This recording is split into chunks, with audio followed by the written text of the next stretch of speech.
Bonjour à tous et bienvenue sur KTO. Très heureuse de vous retrouver pour cette nouvelle émission sur la dignité de l'homme. La dignité de l'homme qui est un principe qui est au cœur de la doctrine sociale de l'Église. Mais qu'est-ce qu'on entend par dignité des travailleurs? Quelles sont les conditions de cette dignité? En quoi un travail est-il digne ou indigne? Beaucoup de questions donc liées à ce thème.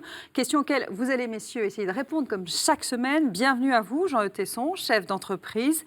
Joseph Touvenel, bonjour. Bonjour Priscilla. Alors, je vais commencer par citer le compendium de la doctrine sociale de l'Église, qui est, j'imagine, votre livre de chevet, comme pour moi. L'Église voit dans l'homme, dans chaque homme, l'image vivante de Dieu lui-même, image qui trouve et est appelée à retrouver toujours plus profondément sa pleine explication dans le mystère du Christ, image parfaite de Dieu, révélateur de Dieu à l'homme et de l'homme à lui-même. Est-ce que, Jean-Eudes, le fait que chaque homme, chaque travailleur est fait à l'image de Dieu, ce que rappelle l'Église, explique ce qu'est la dignité humaine? C'est le principe fondateur de cette dignité humaine? Oui, mais déjà, parce que l'homme est un sujet et pas un objet, et ça se fie à soi-même, mais comme il a été créé à l'image de Dieu, il est invité à devenir lui-même, à correspondre à cette image, c'est-à-dire qu'il est invité à grandir en humanité. Et la question, dans la relation à l'homme, que ce soit au travail ou ailleurs, c'est de savoir si, dans notre relation aux autres, on les aide ou pas à grandir en humanité, c'est-à-dire à devenir ce qu'ils sont. C'est le bien commun, c'est à quoi on est appelé. Oui, c'est le bien commun, mais ça va même au-delà du bien commun, parce que ça, c'est le bien personnel même. C'est-à-dire qu'on veut le meilleur pour chacun, mais pour autant, si on veut l'aider à grandir en humanité, ça veut dire qu'on le considère comme un sujet. Et ça me ramène à un thème que j'aime bien, que j'ai déjà cité ici, c'est la chasteté. La chasteté, contrairement à ce que l'on pense, ce n'est pas la continence sexuelle, c'est je suis chaste quand je ne cherche pas à mettre la main sur l'autre ou à permettre à l'autre de mettre la main sur moi. Je suis dans une relation chaste dès lors que je suis dans une relation de sujet à sujet et pas de sujet ou d'objet à objet. C'est le contraire de l'abus. Il n'y a pas d'abus dans une notion d'une relation de chasteté. On n'utilise pas l'autre, on ne met pas la main sur lui, c'est-à-dire on ne l'utilise pas, voilà. Joseph, en quoi est-ce que la dignité des travailleurs diffère de cette notion de la dignité de l'être humain? Elle en fait partie. Un travailleur est un être humain. Jean-Eudes vient très bien de le dire. Mais il y a cette notion d'objet qui arrive. Et dans le monde du travail, il arrive de façon principale dans un certain nombre de pays, que le travailleur, l'être humain qui travaille, est considéré, traité comme un objet. Un objet de production, un objet de consommation. Et d'ailleurs, le compendium est relativement précis parce qu'il nous dit qu'il y a la dignité du travailleur parce qu'on est un être humain en tant qu'être humain digne, appelé à la transcendance, donc au-delà du matérialisme. Et tout de suite, le compendium commence en disant, il liste un certain nombre de droits essentiels. Le premier, le droit à une juste rémunération. Quand je travaille, je dois pouvoir être justement rémunéré. Saint Thomas d'Aquin, XIIIe siècle, j'aime bien le citer, je vais le reciter. Chacun, de par son labeur, doit pouvoir vivre dignement, lui, sa famille, et épargner. Nous sommes au Moyen-Âge. La juste rémunération, ce n'est pas nouveau dans l'histoire de l'Église. Et puis ensuite, ça va des justes conditions de travail. Le droit au repos est un des premiers droits mis dans le compendium. Le fait de pouvoir, oui, travailler, mais avoir le droit au repos, le droit à une vie familiale, à une vie personnelle. Ce sont des éléments importants. Voilà ce qui fait la dignité du travailleur, de ne pas être traité comme un objet, mais comme un sujet. Et, c'est pour ça que vous n'aimez pas la notion de ressources humaines. C'est un terme que vous n'aimez pas, Joseph. Ressources humaines. Non. L'humanité n'est pas une ressource.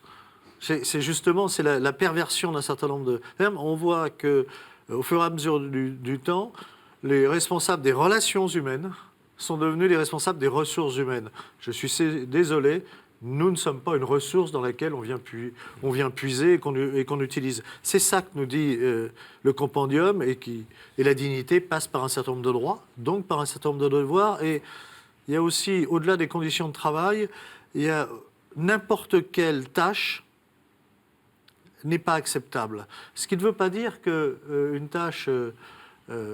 moi, j'ai été agent de nettoyage, j'ai nettoyé les toilettes, des poubelles, etc. J'étais tout à fait digne dans mon travail. Mais quand on essaye de nous faire croire aujourd'hui que la prostitution est un travail, la prostitution est un esclavage. Dans la prostitution, il n'y a pas de dignité. Et je ne dis pas que la personne prostituée est indigne. Elle est aussi digne que moi. Mais ceux qui utilisent le corps de la femme, ceux qui exploitent ces femmes, là, on n'est pas dans la dignité du travailleur. Ça, jamais. Là, il y a clairement un abus de quelqu'un sur quelqu'un d'autre. On a évoqué autour de la dignité plutôt ce qu'il ne faut pas faire. Moi, j'aime bien aussi regarder ce qu'il faut faire. Et il y a quelque chose qui rejoint cette idée que l'homme a été créé à l'image de Dieu et de ce fait qu'il est invité à être co-créateur avec Dieu. C'est justement le travail, c'est un contexte, un domaine dans lequel on peut être co-créateur. Et le propre du manager, justement, du manager qui est soucieux de la dignité des salariés, c'est quelqu'un qui va prendre conscience qu'il peut être co-créateur, c'est-à-dire qu'il va lui donner les conditions pour qu'il donne le meilleur de lui-même et qu'il participe aussi dans son travail, en plus de ce qu'il peut faire dans sa vie personnelle, qui participe à l'œuvre créatrice. Et cette dignité, ça passe, je suis entièrement d'accord avec Jean-Eudes, ça passe aussi par le sens du travail. Si je connais le sens, quand j'allais nettoyer des bureaux, le sens de mon travail, c'était de savoir si je faisais bien mon travail, les gens qui allaient venir derrière seraient dans de meilleures conditions. Et ça, c'est là où il y a de la dignité dans le travail, il y a du sens. Donc, on sait qu'on fait une tâche qui est une tâche utile. Ce sont des conditions nécessaires pour remplir, pour permettre cette dignité du travail et donc du travailleur. Oui, le respect de sa vie de famille liberté, aussi. Liberté, capacité d'agir, d'inventer sa vie, on dit souvent. Oui, mais on peut aussi rajouter le droit à l'erreur. En quoi le droit à l'erreur rejoint-il cette histoire de dignité ? Parce que dans la dignité, c'est reconnaître l'homme pour ce qu'il est, mais l'homme, il doit être conscient de sa finitude. Et s'il est conscient de sa finitude, il est conscient de ses limites, et être conscient des limites de l'autre, c'est lui accorder le droit à l'erreur. Par exemple, c'est quelque chose qui est important dans le travail. C'est pas quelque chose qui est très intégré dans les entreprises françaises. Droit à l'erreur, c'est pas... Ah ben, moins qu'aux États-Unis, par exemple. Voilà. C'est en train de changer un peu, mais il faut aussi savoir ce que c'est que le droit à l'erreur, si c'est le droit de faire des conneries. On est d'accord. Le droit à l'erreur, c'est reconnaître... échouer, recommencer. Mais c'est reconnaître la personne dans tout ce qu'elle est, y compris avec ses carences, avec ses limites, etc. Ouais. Les accepter, les prendre en compte, et puis... avoir confiance dans la capacité de la personne de dépasser ses limites. Il y a aussi un parfois. procédé, une évolution, un chemin de réalisation d'un projet qui peut mener parfois à des le droit à l'erreur, ce qui est effectivement un point majeur pour considérer la personne, parce que tout le monde fait des erreurs. Vous jamais, Joseph, je suis sûre. Oh, très, très exceptionnellement, je ne me rappelle pas. Mais je note que quand un responsable, un patron, un chef d'entreprise connaît le métier, a exercé le métier, alors il sait que lui aussi il a fait des erreurs, et il accepte beaucoup mieux l'erreur que ceux qui arrivent, qui n'ont pas la connaissance du métier, et qui vont juger que l'erreur, mais vraiment, est inacceptable. On revient à cette notion d'humilité dont on a parlé dans une précédente émission. L'humilité, c'est aussi savoir que c'est possible les erreurs, et qu'en fait, ça ne fait que... Mais non seulement c'est possible, mais à la limite, c'est souhaitable, parce que ça permet de s'améliorer, de prendre conscience de... Alors, il ne faut pas en faire tous les 4 matins et toujours la même, parce que là, ça devient dangereux. Qu'est-ce qui menace la dignité des travailleurs ? Qu'est-ce qui menace aujourd'hui la dignité des travailleurs ? Ça peut être la pression qui est mise par le système. C'est-à-dire que face au mur de la rentabilité, tout simplement de la pérennité, des difficultés, on peut être tenté d'actionner les mauvais leviers et de mettre un peu sous la table le respect de cette dignité en se disant l'intérêt suprême, c'est de pérenniser, qu'importe les moyens. Il y a des entreprises qui raisonnent comme ça. Moi, j'ai la conviction que c'est plutôt l'inverse, c'est que la solution va venir justement des hommes et des femmes qui vont se sentir dignes, qui vont pouvoir s'engager, parce qu'on va reconnaître leur droit à l'erreur, parce qu'on va créer les conditions de cet engagement. Et s'il faut sauver l'entreprise, c'est plutôt avec les hommes et les femmes qui y sont, plutôt qu'en les mettant de côté et en les oubliant. Ça paraît assez logique. Et puis le danger qui arrive, qui est déjà là et devant nous, c'est ce mythe de l'efficacité avec l'appui de nouvelles technologies, alors qu'ils ne sont pas condamnables en soi. Une nouvelle technologie, c'est un outil, c'est ce qu'on en fait, cet outil, comment on l'utilise. Mais quand on voit l'utilisation d'un certain nombre de nouvelles technologies, les biotechnologies qui arrivent et qui vont arriver dans le monde du travail, alors là, il y a un risque majeur de faire de l'être humain non plus ce qu'il est, c'est-à-dire un être appelé à la transcendance, mais juste un objet au service de l'efficacité. Et on commence à le voir en Chine, où il y a sur l'homme, sur l'être humain, on est en train de faire des expériences génétiques pour améliorer l'efficacité et la productivité humaine. C'est-à-dire que ça s'appelle la robotisation de l'humain. Et l'être humain, mais c'est contraire à toute dignité.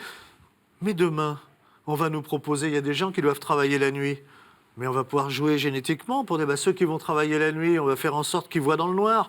Super. Et on fera appel qu'à des volontaires, hein, et on nous dira c'est bien pour la planète, moins de consommation d'énergie.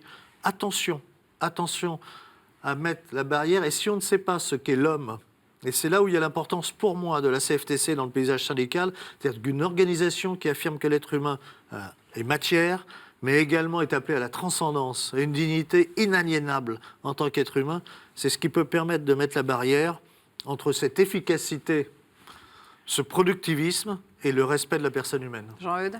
Un autre risque, c'est lié aux technologies de la communication, aux connexions permanentes. Et le terme, je crois, est bien adapté, puisqu'on fait bien la distinction entre le sujet et l'objet. La question que chacun de nous doit se poser, qu'il soit au travail ou chez soi, c'est quand je suis connecté, est-ce que je suis un objet connecté ou un sujet connecté ? En fait, la question, elle mérite, elle est intéressante pour chacun. C'est une question qu'on doit se poser en permanence. Ah oui, parce que le risque, il est permanent. Et, mais à l'inverse, donc on parle des risques.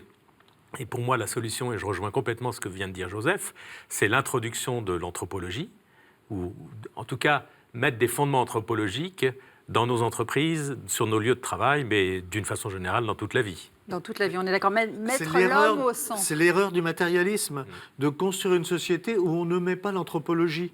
C'est-à-dire que ce n'est pas l'être humain dont on traite. On traite d'un objet de consommation, on de production. On construit la société sans l'homme, sans penser l'homme dans cette société. Merci à vous, à tous les deux, pour nous avoir éclairé sur ce qu'est la dignité des travailleurs, la dignité humaine en général. Et c'est vrai que le compendium est riche d'enseignements dans ce domaine, comme la doctrine sociale de l'Église. Voilà. Merci à tous les deux. Merci également à vous de nous avoir suivis. Évidemment, vous pouvez retrouver cette émission sur ktotv.com.